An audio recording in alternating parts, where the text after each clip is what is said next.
En Romanos 8:14 la escritura dice así, ayúdenme, ¿lo tenemos?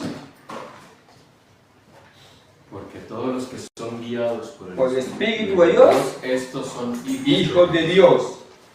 Pues no hemos recibido el espíritu de esclavitud para estar otra vez en temor, eso no es nuestro, sino que hemos recibido el espíritu de adopción por el cual clamamos, Abba Padre.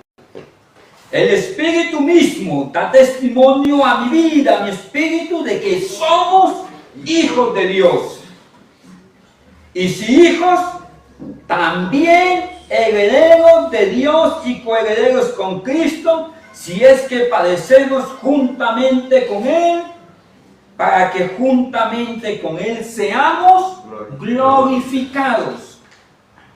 Pues tengo por cierto, repita conmigo esta palabra, que sé que es de mucha bendición. Vamos juntos. Pues tengo por cierto que las aflicciones del tiempo presente no son comparables con la gloria venidera que en nosotros ha de manifestarse. Porque el anhelo ardiente de todo lo que existe de la creación es aguardar la manifestación de los hijos de Dios. ¿Y cómo es la característica de los hijos de Dios? Manifestados en la gloria venidera de Dios, y en el 17, glorificados. Más adelante, porque la creación está sujeta a vanidad, lo que existe tiene una dinámica de vanidades. Ya voy para allá, ahorita les explico. No por su propia voluntad, sino por causa del que la sujetó en esperanza. Amén. Un día nuestro cuerpo va a ser transformado a cuerpos de luz. La Biblia dice que los muertos en Cristo resucitarán primeros, y los que hayamos quedado seremos transformados y seremos arrebatados en las nubes. Y hay un tiempo en que no habrá más muerte. Estoy citando Apocalipsis 22, ni más dolor, ni más llanto, sino que el Señor mismo secará las lágrimas de ellos. Y el postrer enemigo, la muerte, ya no estará más, sino que seremos como Él es, como el Cristo que resucitó. Nosotros somos más que carne y que huesos.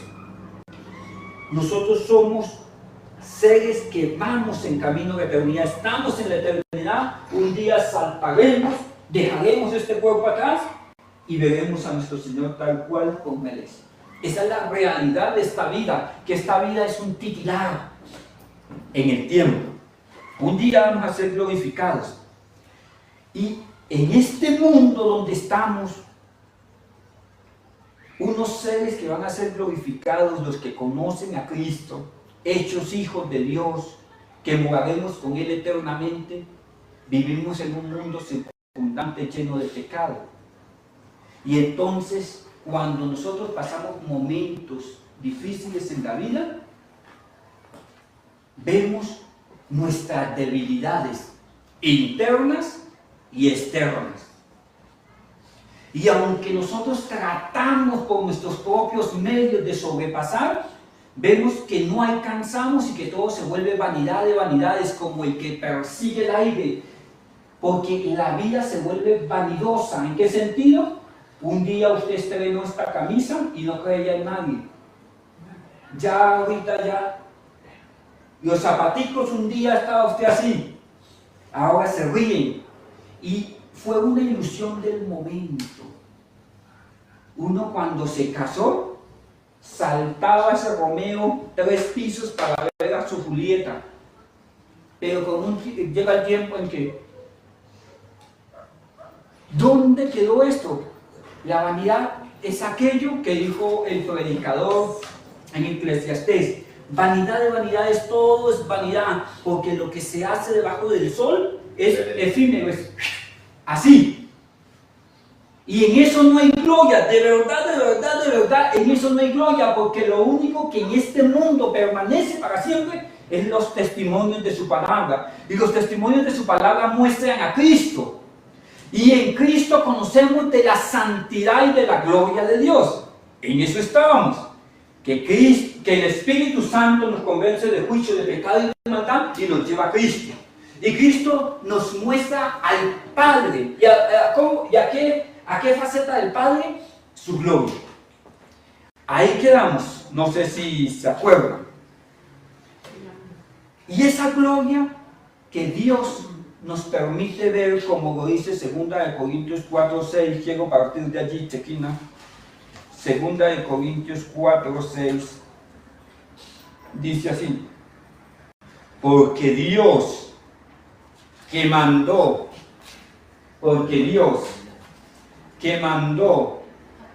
que de las tinieblas resplandeciese la luz. ¿Cuándo fue esto? En la creación. Dijo, y hágase la luz. Es el que resplandeció en nuestros corazones que estaban entenebrecidos y oscurecidos y no conocían la luz, para la iluminación del conocimiento de la gloria de Dios. ¿Cuál era el sentido de que Cristo me alcanzara? Que yo reconociese la gloria de Dios. Me llevan la intención, pero no me podía acercar yo mismo a Dios, porque no hay quien lo vea y viva para contarlo. Por eso por allá en Isaías 6, Isaías dice, muerto soy porque mis ojos han visto al Rey, hablando del Señor. Sí me hago entender, porque no hay quien vea al Señor y viva. Una persona que verdaderamente ha tenido un encuentro real y genuino con Dios a través del sacrificio de Cristo, muere y nace nuevamente, es una nueva criatura, es hecho nuevamente. Eso es lo que nos dice aquí, nos mostró su gloria en la faz de Jesucristo. Ahora, en 2 Corintios 5:17, ahí mismo enseguida dice, 2 Corintios 5:17 dice, que de modo que si alguno está en Cristo, es hecho de nuevo, nueva criatura es. Las cosas viejas pasaron y he aquí, todas son hechas nuevas. Ese texto sí se lo debe aprender, hermano. De modo que si alguno se ha encontrado con Cristo, de modo que si alguno reconoce a Cristo, de modo que si alguno ha aceptado el don de Dios en Cristo Jesús, nuevo, es hecho de nuevo. Pero nadie puede ser hecho de nuevo si no está dispuesto a morir. Gálatas dice, con Cristo estoy juntamente crucificado, no vivo yo, mas Cristo vive en mí. Esto sucede como obra de Dios, mis hermanos. Por más que el hombre quiera reformarse a sí mismo, cambiar, no hay forma de que yo éticamente, moralmente, legalmente, jurídicamente me pueda cambiar. Pablo, que escribió 13 cartas del Nuevo Testamento, dice, yo tengo un conflicto en mí. Hago lo que no quiero hacer y lo que quiero hacer. ¿Cuántos Pablitos habemos acá? ¿Sí? Sí, eso nos acontece a todos, absolutamente a todos. O sea que yo no puedo, me dejaron a cargo de mí mismo. Y yo no puedo con mí mismo. Porque hay algo en mí que me lleva cautivo a la ley del pecado. No, pero en apariencia estoy haciendo las cosas bien. Soy moralmente correcto, pero mi corazón está podrido y torcido. Y acuérdense ustedes que la Biblia dice, Dios no ve lo que ve el hombre, porque Dios ve el corazón. ¿Me llevan la idea? Entonces, aquí está la solución. De modo que el que está en Cristo, nueva criatura es. Las cosas viejas pasaron y aquí todas son hechas nuevas. Nosotros cuando venimos a este mundo, venimos con un trasteo cultural. Y discúlpenme, de pronto no quiero confundirles, con una genética que heredamos de nuestros padres. Por ejemplo, la gente que su padre está viciado al alcohol, ellos tienden a eso. No vamos a profundizar en esto. Cuando yo nazco en una cultura de desobediencia, de rebelión, de violencia, yo no puedo ser una persona pacífica si yo nací en una cultura de conflicto. ¿Por qué? Porque yo vine con un trasteo. Me hago entender, de pronto soy muy gráfico cuando digo un trasteo. Me heredaron un montón de cosas. Me enseñaron una vida que no es la correcta delante de Dios. Por ejemplo, usted puede venir de una región donde era de aplaudir que un hombre tuviera 10 mujeres o muchos hijos votados. Y ese era el marco de funcionamiento social que usted tenía. Y si alguien se salía de ahí, le decía, oye, este muchacho está como raro. Porque ese era el marco en el que usted culturalmente se iba a mover. Y esas cosas que aunque las pinten buenas, no agradan a Dios. Pero cuando nos estrellamos, discúlpenme el término, estrellamos, porque es que Cristo llega y nos sacude y dice, no, esas cosas viejas tienen que pasar y yo te tengo un nuevo camino para andar. Tienes que andar en estas nuevas obras. Dejen de hacer lo malo, que es desaprender, y aprendan a hacer lo bueno. Las cosas viejas tienen que pasar. ¿Cuántas personas tienen cosas viejas aún en su carácter? Yo el primero de todos pecadores, dijo Pablo. ¿Cuántos tienen problemas en sus pensamientos?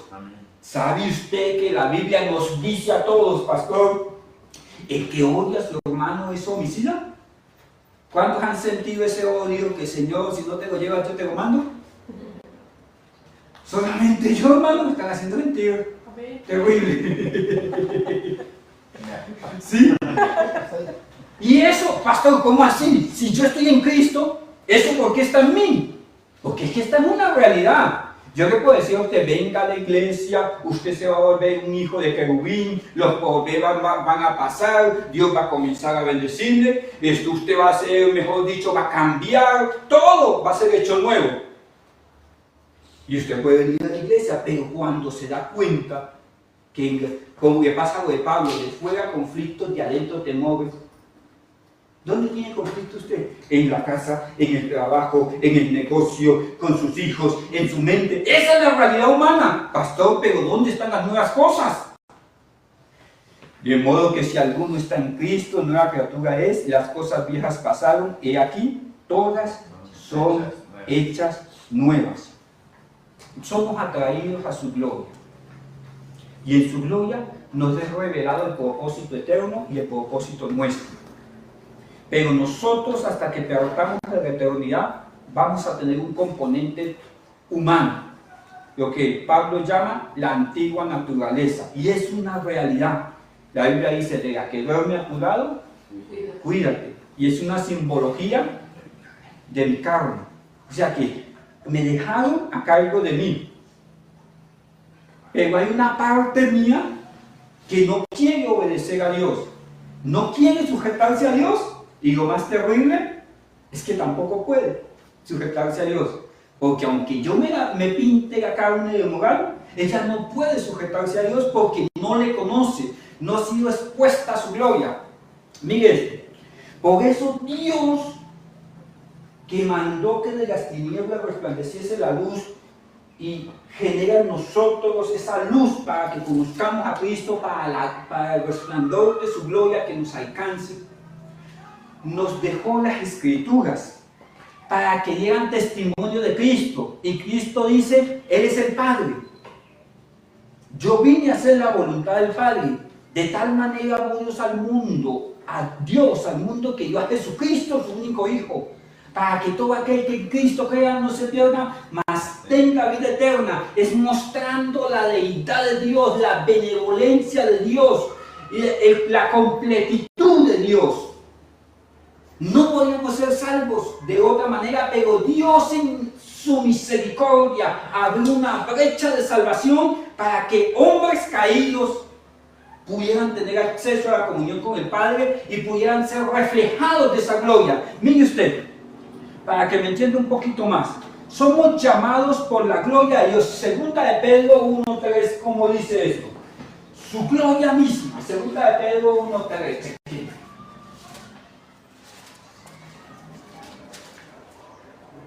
como todas las cosas que pertenecen a la vida y a la piedad nos han sido dadas por su divino poder, mediante el conocimiento de aquel que nos llamó por su gloria y excelencia. ¿Quién es el glorioso y el excelente? ¿Usted es más bueno que yo soy más bueno que usted por haberme acercado antes al Evangelio? Yo soy más bueno que mi esposa más buena que yo, porque mi esposa prácticamente nació, creció en el Evangelio. No, el excelente, ¿quién es? Por su gloria nos atrajo. La Biblia dice que Él nos atrae con lazos de amor. Todo cuanto sucedió es para ser expuestos a su gloria.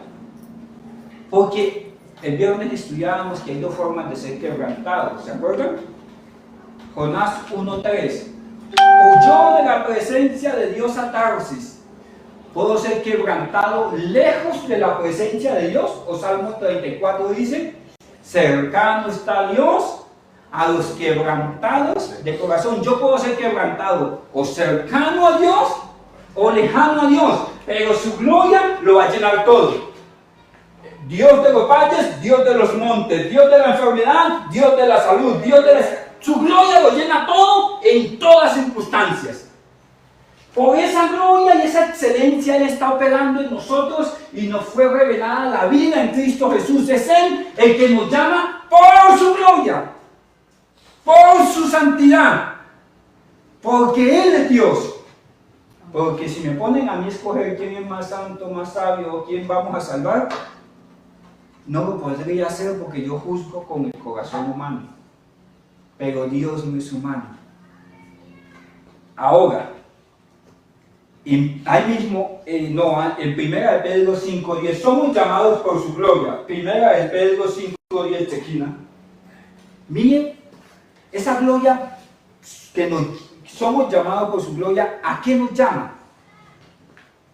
Mas Dios, el Dios de toda gracia, que nos llamó, en el otro texto que decía, por su gloria, por su excelencia. Ahora, nos llamó por su gloria. Esto es maravilloso. Dios llama a la descendencia de Aarón. Y ustedes que han venido siguiendo los estudios de la iglesia saben que Aarón no era confiable. Lo dejaron al frente del pueblo y lo echó a perder y dijo, yo cogí todo ese oro, lo boté allá y salió un becerro. ¿Qué cosas? ¿Cómo sufro yo? ¿Se acuerdan? Dios llama los lomos de este hombre llamado Aarón, desobediente, malote, discúlpenme que lo diga así, yo no estoy para calificarlo, al sacerdote Aarón, llama a unos hombres y le dice, yo voy a ser su herencia y ellos serán míos. Estoy hablando de los levitas. ¿Dónde había gloria en estos hombres? Pecadores, rebeldes, soberbios. Los llamó, ¿sabe por qué? Por su propia gloria y por su propia excelencia, porque Dios llama a las cosas que no son como si fueran. Los llamó sacerdotes cuando eran desobedientes. A usted y a mí. Y ahora dice Miguel, necesito que estos señores levitas se vistan de gloria. Túnicas de lino, cinturón tejido en oro, que estén delante de mi presencia. Es más, necesito que cuando se haga el altar haya una parte que lo integre a Él al lugar de sacrificio, porque implica el diseño del tabernáculo que el altar y el sacerdote se volvían una sola pieza. El altar hablaba de santidad de Dios. Y Dios, pasando por alto sus pecados, lo integró a la vida sacerdotal a estos hombres. Los llamó para su gloria. Con la sombra de Pedro se sanaban los enfermos. Dice el libro de Hechos. Pero cuando yo veo el expediente de Pedro, de Simón Pedro, el hermanito Pedro cargaba un machete, cargaba una espada. Y usted me viene a decir que con sus sombras eso nada. O sea, era la gloria de Dios operando en él. Era la gloria de Dios operando en sus planes en un hombre imperfecto. Porque nosotros a veces creemos que esa gloria no fluye si yo no estoy. No. Es que yo existo por su gloria, para su gloria, para que el nombre del Señor sea glorificado. Esto lo vimos el domingo pasado. ¿Quién pecó? ¿Esto o sus padres?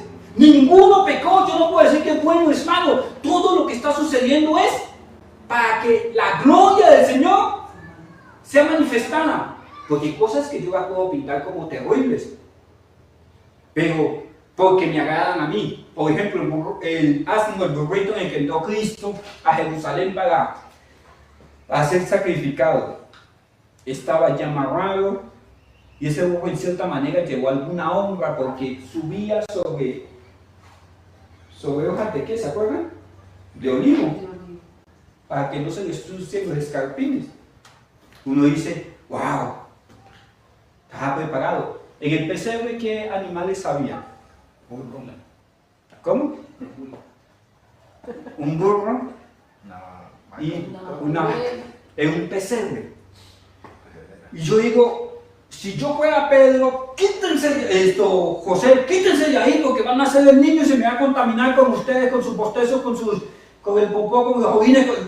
Mi hermano, algo importante era el del pesebre. ¿Usted sabe qué hace un burro en un pesebre en tiempo de invierno?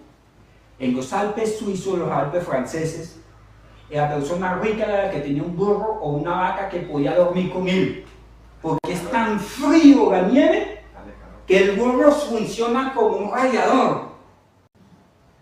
Y a mí me puede parecer ordinario, tosco, horrible, cosas que como que no encajan en la historia bíblica, ni mucho menos en mi historia. ¿Cómo encaja un patrón terrible en la historia suya, en su trabajo? ¿Cómo encaja un cliente terrible que le pide garantía 20 veces? Un cliente que pregunta por pollo y compra huevos y pide garantía. ¿Cómo encaja la misericordia de Dios en el caso de ustedes como profesor es un niño terrible o un papá terrible? ¿O cómo encaja la misericordia de Dios en mi historia que de pronto pasó enfermedad? O mi esposo es terrible, o mi esposa es terrible, o mis hijos son terribles. Pastor, ¿cómo encaja la misericordia de Dios? A usted no le tiene que gustar el burro. Está cumpliendo su función.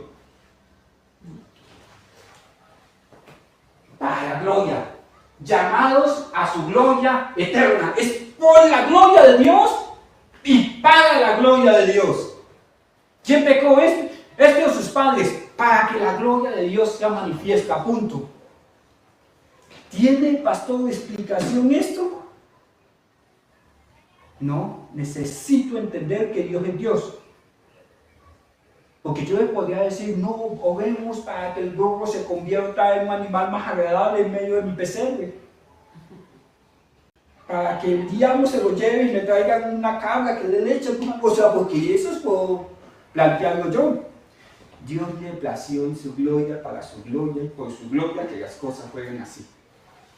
Usted puede querer cambiar el burro de su esposo o de su esposa, pero es que Dios tiene para que dé calor. Usted me entiende lo que le quiero decir, capiche. Bueno, Dios nos deja la escritura para revelarnos a Cristo y dar testimonio de la vida eterna. Esa vida eterna que comienza en este mundo, cuando conocemos a Cristo, solamente estamos esperando la eternidad. Su gloria que nos sea revelada.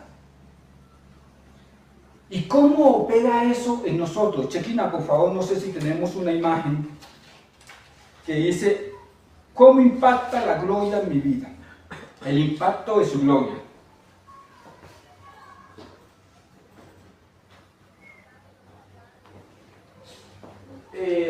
La otra, chiquina, por favor.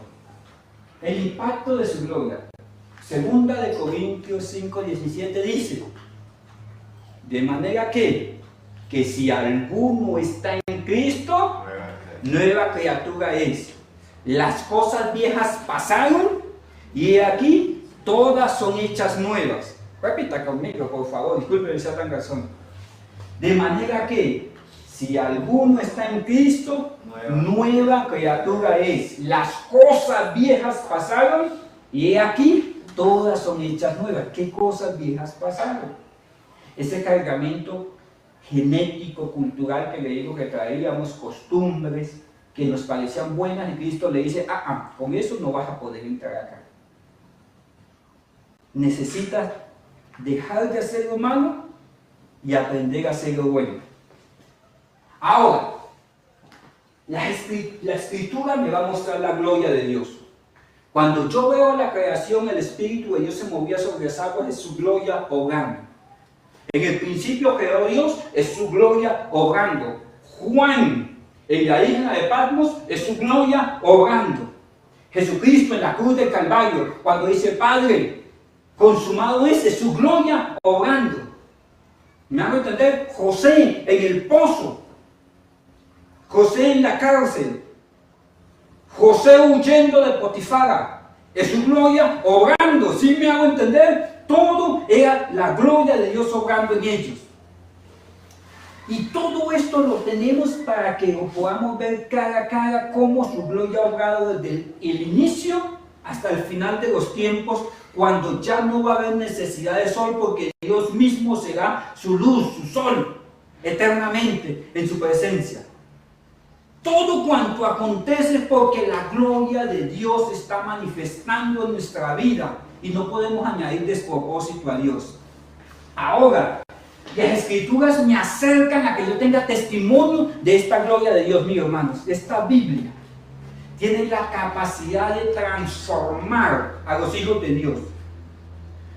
No transforma a los que no conocen a Dios, porque los que están en Cristo, nuevas creaciones son. Una vez somos hechos nuevos, la Biblia dice, dejen de hacer lo malo y aprendan a hacer lo bueno. A la iglesia le dice, enseñen de que guarden las cosas que a Dios agradan. ¿Quiénes necesitan guardar las cosas que a Dios agradan? Los que entienden cuáles cosas le agradan al Señor. Si usted no entiende qué le agrada al Señor, usted no va a poder guardar las cosas que son de Dios. La Biblia es un manual de instrucciones para los hijos de Dios. Cuando yo no conozco a Dios, no conozco el don de Dios en Cristo Jesús, yo me puedo acercar a la Biblia como algo místico. La voy a abrir en el Salmo 91, porque siempre que la hago en el negocio en el Salmo 91 me va muy bien. O porque ahora voy en el Salmo 42 o en el Salmo 23 porque mi hijo va a pedir trabajo y siempre me va bien. O sea, como algo místico. Pero cuando yo conozco a Cristo, digo, wow, aquí me habla de que desde la fundación del mundo Él estaba preparado por amor a mí. Él me dio el ejemplo de David, un hombre imperfecto, y lo rescataron para su gloria. Cuando David peleó con Goliat, ahí me veo yo, en ese pueblo temeroso, y Dios mandó que alguien peleara mis batallas, me veo yo. Yo de pronto era el desobediente Lot, que habla Génesis, que tuvieron que mandarle los ángeles, y mandando los ángeles en forma de hombre, salió a flote lo que había en Lot. Si quiere acuéstense con mis hijas, pero no toquen a estos varones, le dijo al pueblo. ¿Sí me hago entender? Dios mostrándome misericordia, yo mostrando maldad. Y todo eso, ¿de dónde lo aprendo, pastor? De la Escritura. La Escritura me refleja la gloria de Dios. Si usted no es expuesto todos los días a leer una parte de la Escritura, su gloria va a estar como una lámpara que lo alumbra. Pero acuérdense que nosotros somos templo del Espíritu Santo y la gloria de Dios arde en nosotros. Nos da esas convicciones, hermanos, nos da testimonio de Cristo, nos mengua a nosotros. Esa gloria es como la llama del altar y nosotros somos el templo en el cual permanece ese altar. De allá emana la vida espiritual realmente. Ahorita estamos en una cultura de hiperinformación. Yo escucho que haga esto para ser bendecido, que esta nueva doctrina, que esta nueva tendencia, que ahora haga esto y esto, y la cabeza puede tener mucha información. Pero cuando vamos a ver qué hay en el corazón, no conocemos a Dios, no conocemos el don de Dios y no somos capaces de rendirnos al Dios de nuestra vida. Vamos a ser niños eternos, constantemente aprendiendo y siendo arrastrados de todo viento de doctrina, de las emociones de los demás, que aquel dijo que allí era mejor, que aquel dijo que era de tal manera, pero no decimos, oye, ¿cuál es el propósito eterno de Dios? ¿Y cuál es el propósito personal de Dios para mí, para mi vida y para mi casa? O sea, ¿qué estoy haciendo con la vida? Porque esa dirección viene de su gloria, de sus propósitos, de su nombre, de su deidad, de la naturaleza misma de Dios. Pero tengo que acercarme a eso. ¿Me llevan la idea? Porque si no voy a andar como el que anda de noche. ¿Sabe usted que cuando Lot, en ese texto que leímos, no, que referencié, cuando vinieron los ángeles y Lot, meten a Lot dentro de la casa de Lot porque Lot salió de bravucón? Venga, si quiere, saco a mis hijas. ¿Y sabe qué hicieron los ángeles? Oye, Lot, esto no es contigo. ¡Pim! Para adentro. Lo tomaron de la mano y lo metieron. O sea, eso es misericordia. Él quería que no volviese nada allí. Y Dios extendió su misericordia. A pesar de la torpeza de este hombre, lo guardó. ¿Alguno estaba bien puesto? A pesar de mi torpeza, Dios me ha guardado. Y lo guardó. ¿Y sabe qué pasó con los que estaban de afuera? Se le fue la vista, fueron enceguecidos. Y dice que se fatigaban buscando la puerta.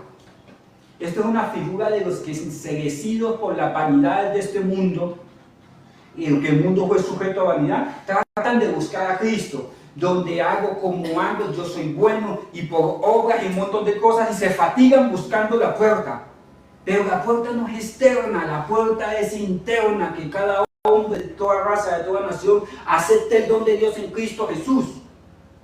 Y una vez tengas encuentro con Cristo Jesús, las cosas viejas de estar buscando la puerta, de estar fatigado, de estar reponiendo peso a cosas que no tienen peso, de estar en las vanidades de la vida, de yo tengo la razón, fulano tiene la razón, de la política de este mundo, que son vanidades de esta vida, que me fatigan buscando la puerta, van a pasar, las cosas viejas pasan, y va a venir una nueva vida, una vida que ni lo alto, ahí sigue diciendo el texto en Romanos, que nada me va a poder separar de ese amor de Dios que es en Cristo Jesús. O sea, voy a tener una comunión tan rica con Dios, que nadie me va a poder quitar el afecto de su voluntad. O sea, enriquecido verdaderamente, que nada me va a espantar, nada me va a fastidiar. ¿Me llevan la idea? Entonces, la escritura comienza a hablar en estas tres dimensiones. No pretendo que usted aprenda esto, la ortodoxia, la ortopatía y la ortopraxis. Ayúdame, doxia significa creencia, norma o ley. Y orto significa lo correcto, justicia o lo correcto. Creencia correcta significa, ortodoxia significa creencia correcta. Su gloria llega a colocar en orden lo que se haya perdido. Por ejemplo, este principio está en el libro de Génesis. Al principio, varón y hembra los creó. ¿Usted cree que eso no está escrito en nuestros corazones? Estoy citando Romanos 1, que Dios escribió la ley en los corazones. ¿Usted cree que la vaca se le olvida de que es vaca y un día de esto se viste de todo? ¿O el gallo que es gallo y un día de esto se viste de gallina y comienza a poner huevos? No. Pero si ellos son animales, ¿por qué no lo hacen? Porque hay una naturaleza que obedece a la biología. Por ejemplo, esos principios Dios los escribió en el corazón del hombre.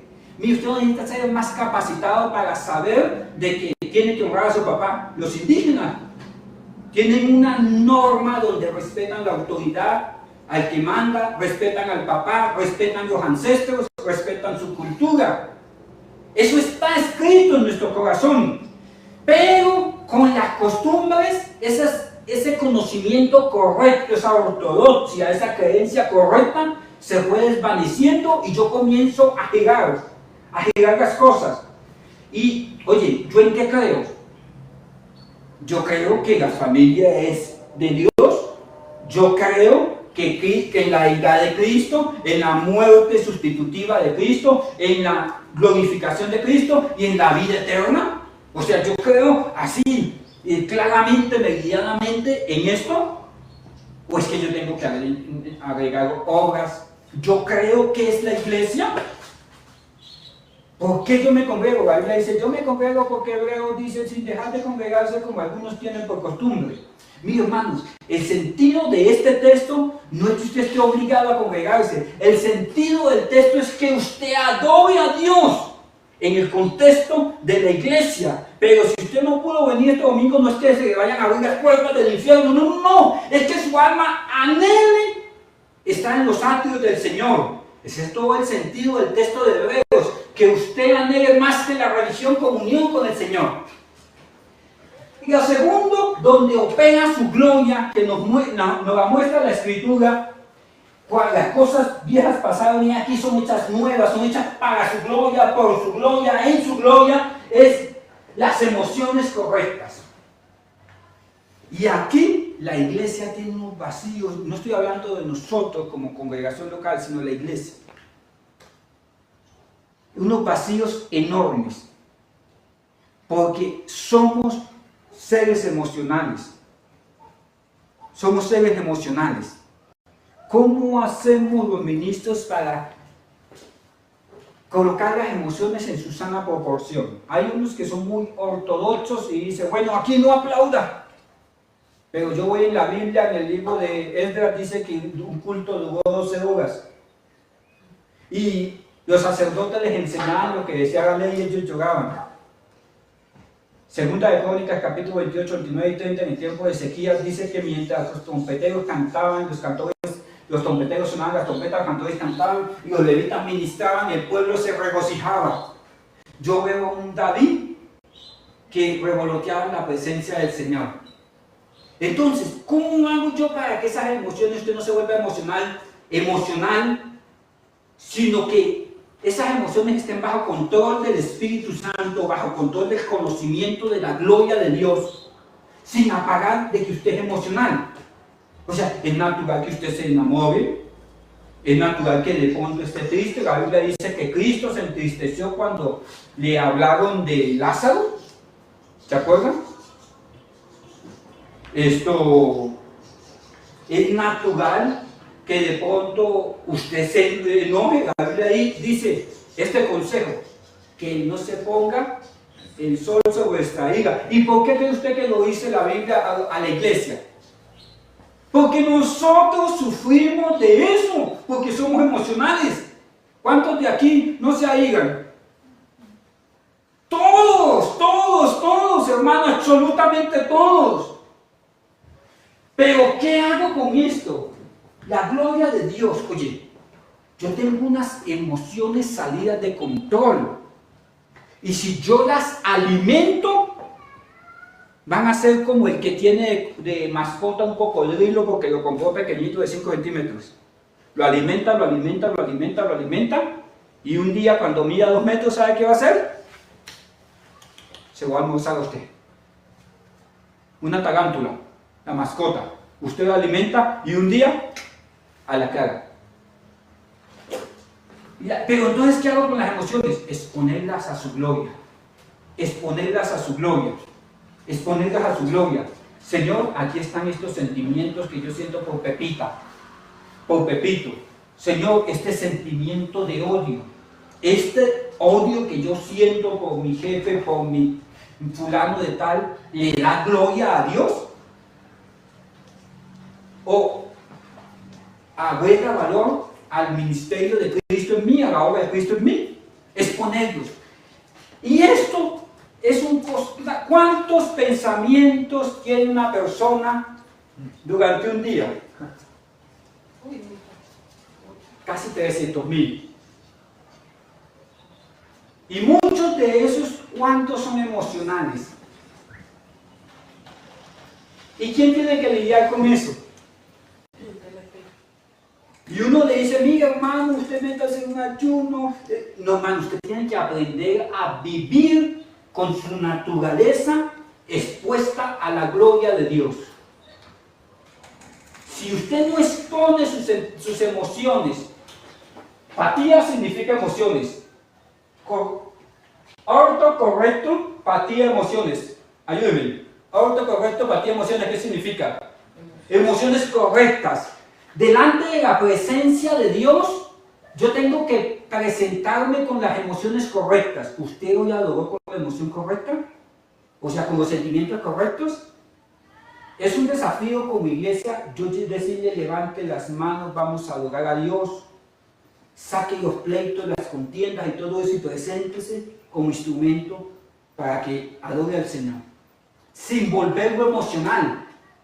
O sea, no sé si me hago entender cuando digo que es un desafío. Porque yo puedo decir, mesa que más aplauda aquí, los hermanos. Vamos, vamos, vamos, levante la mano. Y excitarlo de alguna manera. Pero son emociones muy superficiales. Lo que busco es que sus sentimientos aprecien la gloria de Dios.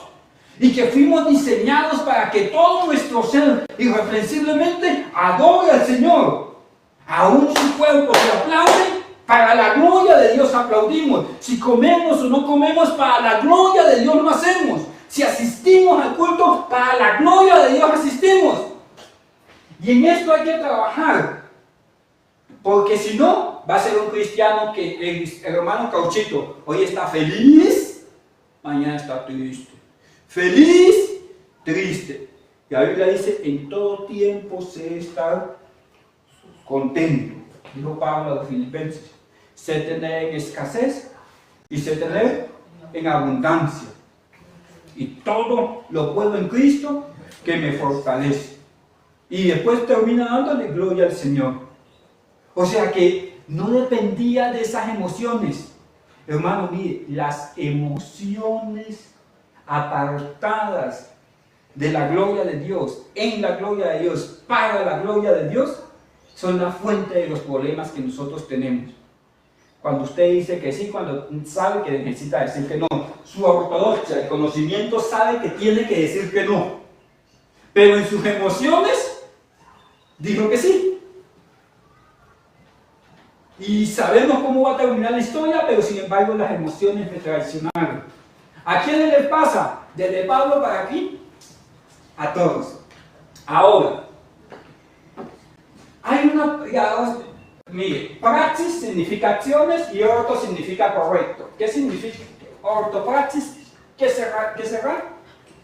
Acciones correctas.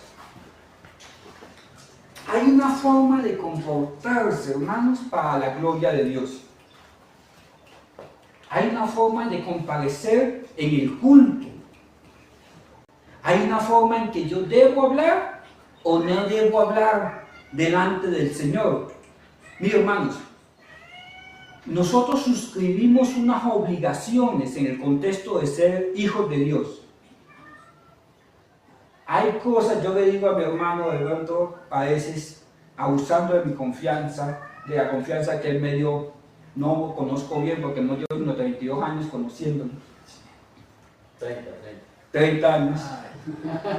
Y digo, no haga cosas buenas que parezcan malas, para que el nombre del Señor no sea vitupegado. Porque la esposa del César no solo tiene que ser, sino tiene que parecer. ¿Me hago entender? Hay cosas que yo las puedo hacer de muy buena intención, pero si el nombre del Señor es vitupegado, eso no añade gloria. Ejemplo, yo no en todo tiempo tengo que estar defendiendo apologéticamente la Biblia. En medio, porque yo me levanté después de una cultura donde iban los ancianos de la iglesia literalmente a las fiestas del pueblo, con Biblia en mano, a ver qué pecador de la iglesia estaba descarriado allá en la fiesta, para ponerlo en disciplina. Y uno podría decir, oye, hermanitos fieles, cuidando el rebaño. Hermano, no aplica. No aplica. O sea, ¿usted cree que esas acciones suman a la gloria de Dios? Si mi hermano está cometiendo una falta, la Biblia da un manual llámelo en privado y dígale. Después trátelo con la iglesia. O sea, da un manual, ¿sí me hago entender? Yo no lo puedo exponer porque la Biblia dice, en Proverbios dice, con misericordia y verdad se corrige el pecado. Porque mis acciones yo las puedo impulsar buscando el propósito de Dios, pero puedo hacer daño. Ejemplo, había un tiempo en que si su hijo fumaba maracachafa, usted comentaba al pastor y ¿sabe qué decía? Sáquelo de la casa, porque su hogar es santo.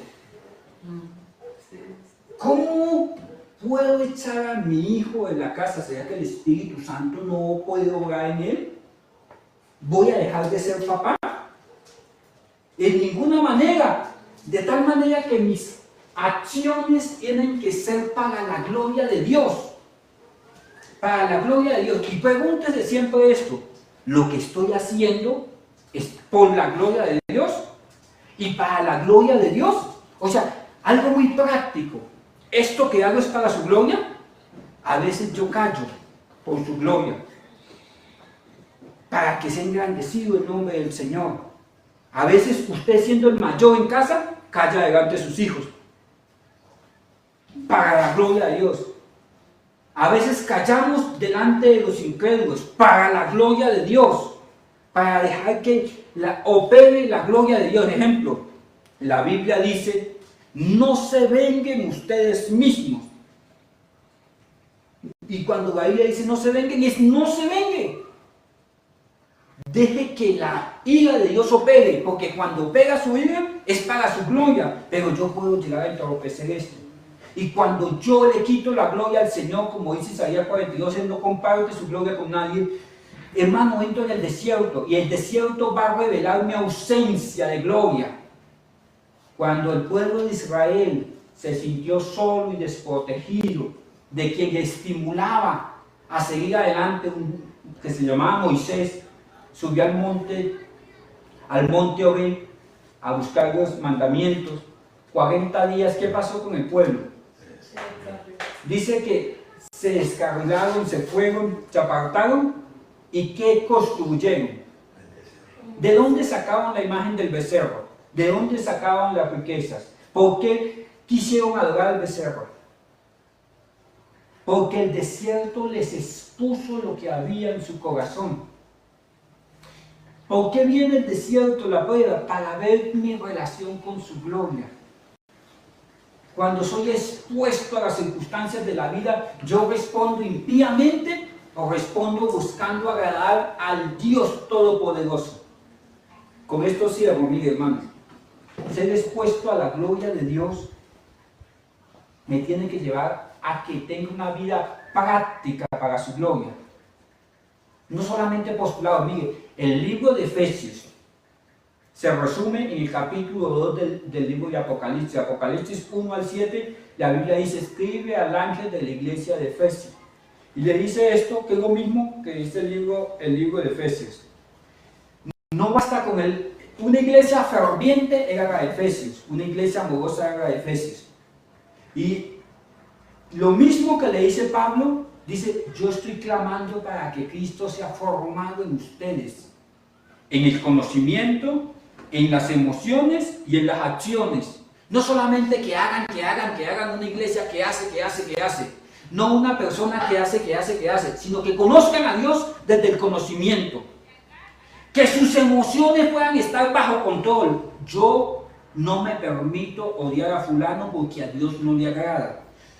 La Biblia dice, ¿en qué salmo dice esto? Alégrense los que aman tu nombre, den cantos de júbilo para siempre. ¿En qué salmo dice eso? 103. Salmo 5. En el Salmo 5 dice eso. O sea, hay un momento en que yo tengo que decir, como dijo David, alégrense, alégrense. Sí, ahí en el Salmo 5 están las tres cosas. Alégrense los que aman su nombre. Alégrense en esas emociones, conocimiento o acción. Emoción. Exactamente, una emoción. Los que en ti confían. Es con la convicción, el conocimiento. Y den voces de júbilo. ¿En qué parte es? Dar voces de júbilo, ¿qué parte es? Las acciones. Casi en la Biblia está lo mismo. Siempre, siempre.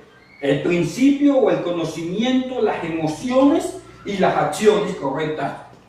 Conocimiento correcto, emociones correctas y acciones correctas.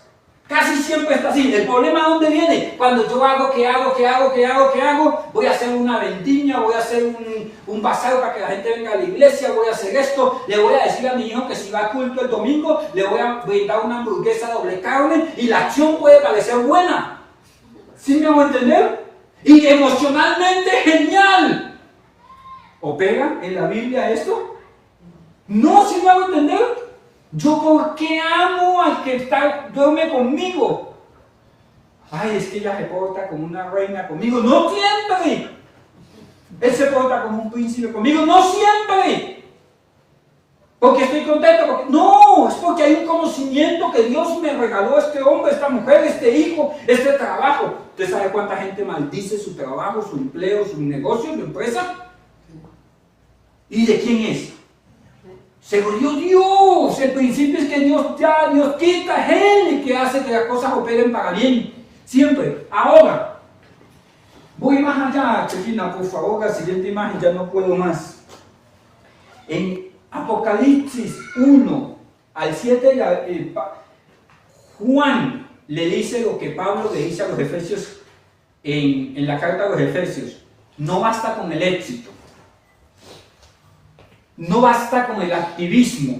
Estaba diciendo Juan a la iglesia de Efesios, lo mismo que Pablo le dice a los Efesios. No basta con el activismo. No basta con que la iglesia sea floreciente y el éxito. No basta con las emociones. Porque ahí, en Apocalipsis 2, 1 al 7, está hablando de esto. Y no basta con el conocimiento. Ya no tengo tiempo de leer lo que nos correspondía leerlo completo. Pero necesita ser expuesto a la gloria de Dios. Tu conocimiento para la gloria de Dios, tus emociones para la gloria de Dios y tus acciones para su gloria. Ahora, usted no podrá estudiar en la casa esto. Hay dos formas en que yo me comporto referente a la gloria de Dios. La primera es phronesis y la segunda es poesis.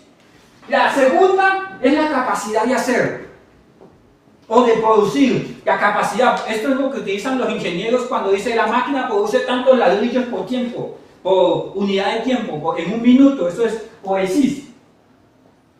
Poiesis, ¿sí me hago entender? Que yo lo pueda hacer no significa que yo lo deba hacer. Yo tengo una pensión y puedo mantener a mis 3 nietos que mi hijo dejó botados. Sentimentalmente, uy papá, lo llevo en la buena, me va a decir mi hijo. Emocionalmente, tengo en qué entretenerme. ¿Es un principio? ¿Estoy haciendo lo correcto? Yo puedo hablar duro en la casa para que me obedezcan. Y que yo lo pueda hacer, ¿significa que yo lo deba hacer o que añada gloria al Señor? Hermano mío, usted puede ir de su casa en pleito con su papá. Incluso de la iglesia puede ir porque aquí el pastor no le pone una pistola. ¿Sí me hago entender? Pero que lo pueda hacer no quiere decir que lo deba hacer, sino que hay una forma de reaccionar que los hijos de Dios son hechos nuevos, aprenden a vivir de una nueva manera, porque todo aquel que está en Cristo, nueva criatura es. Pero ¿cuáles son esos mecanismos de conocimiento? Mecanismos quiere decir que es algo dinámico, de conocimiento, de emociones, nuevos conocimientos, nuevas emociones y nuevas acciones. Ahora, el primero, que es el que nos ocupa, se traduce como sabiduría práctica. O sea, yo estoy expuesto al conflicto, estoy expuesto a la toma de decisiones, estoy expuesto a lo que debo hacer o no debo hacer. Ahí es donde necesito aplicar los conocimientos de Dios, las emociones que el Espíritu Santo las tiene controladas y las acciones en la proporción en que suman a la obra de Dios. Porque hay veces que yo quiero hacer lo bueno y termino haciendo lo malo. La Biblia dice que si hay alguno ocioso en la iglesia, exhórtenlo. Y si hay alguno débil, anímenlo. ¿Sí me hago entender? Y si yo cojo al débil y lo ayudo, si yo cojo al débil y lo exhorto, ¿qué pasa? La Biblia dice, exhorten al ocioso y animen al débil. Y si yo animo al ocioso,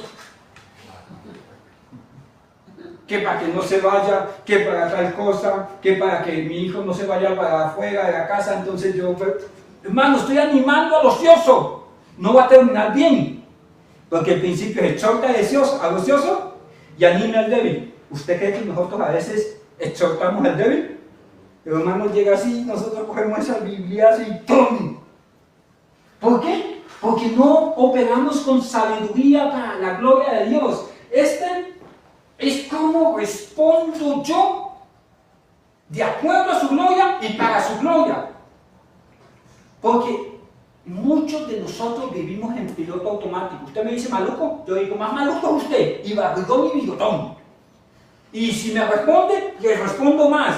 Y vivo en el conflicto y eche de leña al fuego y dele y hucha de mí mismo y después me arrepiento, pero no pido perdón, pero vuelvo y la vida se me vuelve un nudo.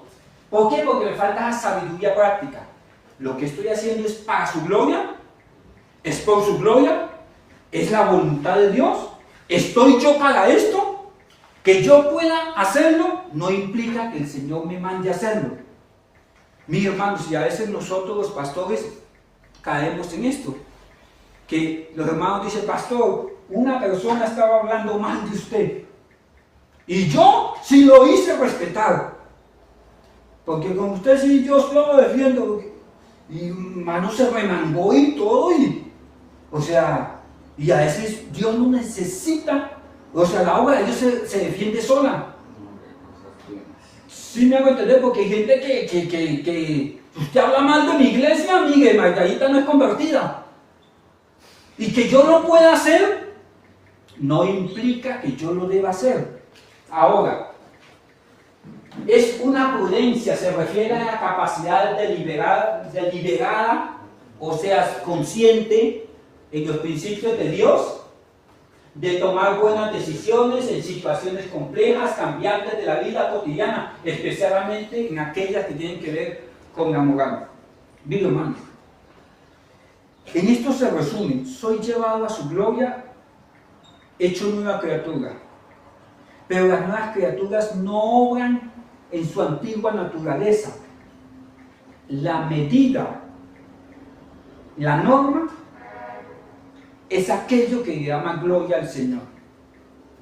Es aquello que es movido por su gloria y para su gloria. Y esta es fornecer.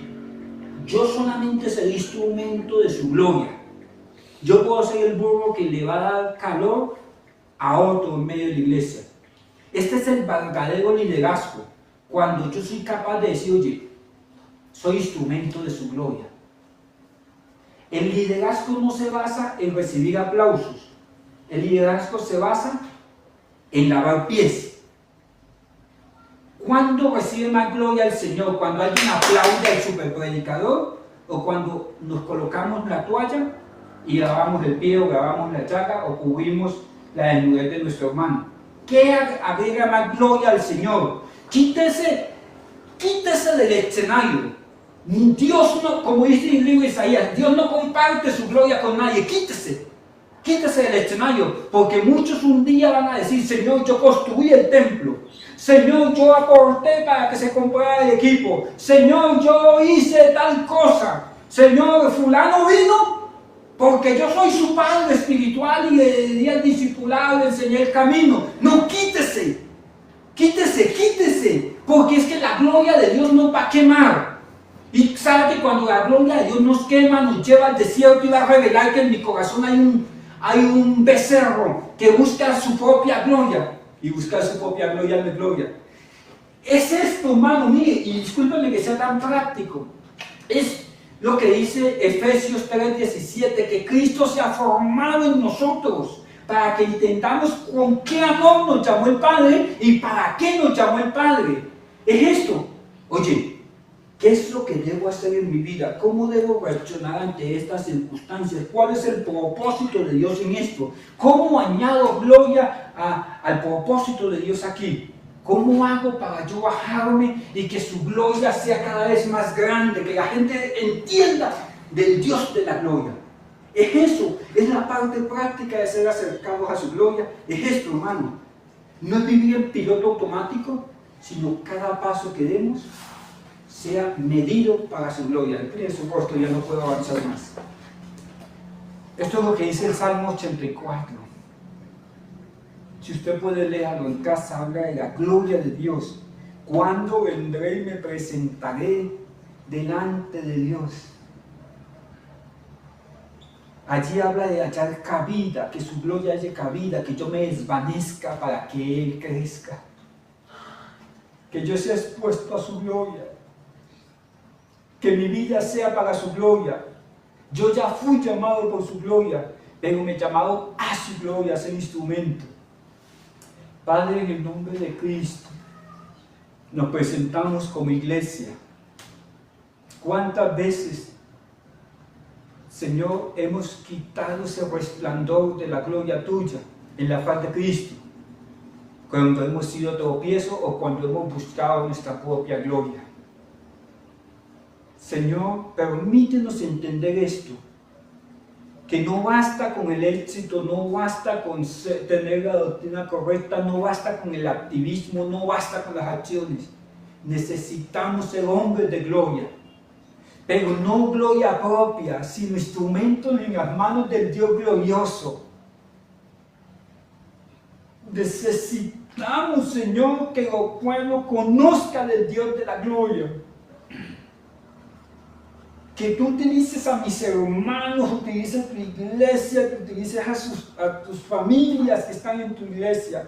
Que nuestras finanzas sean para tu gloria, Señor. Que nuestro andar, nuestro caminar, nuestro cantar, nuestro dormir sea para tu gloria.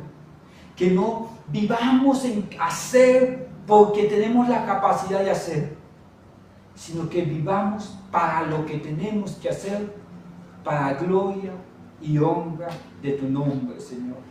En el nombre poderoso de Cristo Jesús, Señor. Muchísimas gracias. Amén y amén. Iglesia del Señor, Señor, tu Dios te bendiga y te guarde, que haga resplandecer su rostro sobre ti, que tenga de ti misericordia y coloque en ti paz, que esta semana sea una semana de bendición. Que Dios en su misericordia te llene de esa paz que sobrepasa todo entendimiento. Les bendigo, como dice la Escritura en el libro de Números. Les daba al sacerdote bendecirles, bendigo. Bendigo todos sus planes, bendigo lo que ustedes anhelan hacer esta semana. En el nombre poderoso de Jesús. Amén y amén. Dios me les bendiga. Si usted voluntariamente quiere ofrendar a la iglesia, lo puede hacer allá en aquel lugar o por algún medio electrónico de la iglesia. Que Dios le permita ser generoso con su casa. Que Dios le permita ser instrumento de bendición para la obra del Señor. Dios me les bendiga grandemente. Salúdense en el amor del Señor.